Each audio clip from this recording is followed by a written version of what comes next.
Sabi ng makapangyarihang Diyos, sa mga kuru-kuro ng tao, kailangang laging magpakita ang Diyos ng mga tanda at kababalaghan, kailangang laging magpagaling ng may sakit at magpalayas ng mga demonyo, at kailangang laging maging katulad lamang ni Jesus.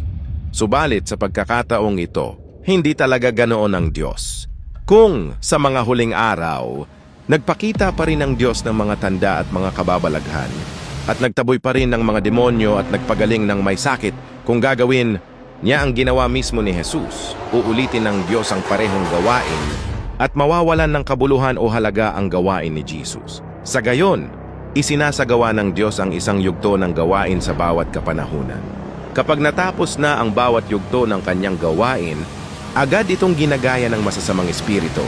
At matapos simulang sundan ni Satanas ang mga yapak ng Diyos, nag-iiba ng pamamaraan ng Diyos. Kapag natapos na ng Diyos ang isang yugto ng kanyang gawain, ginagaya ito ng masasamang espiritu. Kailangang maging malinaw sa inyo ang tungkol dito. Bakit iba ang gawain ng Diyos ngayon sa gawain ni Jesus? Bakit hindi nagpapakita ng mga tanda at kababalaghan, hindi nagpapalayas ng mga demonyo, at hindi nagpapagaling ng mga may sakit ang Diyos ngayon? Kung pareho ang gawain ni Jesus sa gawaing ginawa noong kapanahunan ng kautusan, maaari kayang kinatawanan niya ang Diyos ng kapanahunan ng biyaya? Maaari kayang natapos niya ang gawaing magpapako sa krus? Kung si Jesus tulad noong kapanahunan ng kautusan ay pumasok sa templo at sinunod ang Sabath, wala sanang nang usig sa kanya at tinanggap sana siya ng lahat. Kung nagkagayon, maaari kayang naipako siya sa krus? Natapos kaya niya ang gawain ng pagtubos?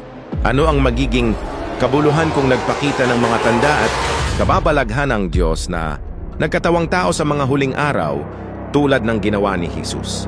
Kung ginagawa ng Diyos ang isa pang bahagi ng kanyang gawain sa mga huling araw, isang kumakatawan sa bahagi ng kanyang plano ng pamamahala, saka lamang magkakaroon ng tao ng mas malalim na kaalaman tungkol sa Diyos, at saka lamang matatapos ang plano ng pamamahala ng Diyos.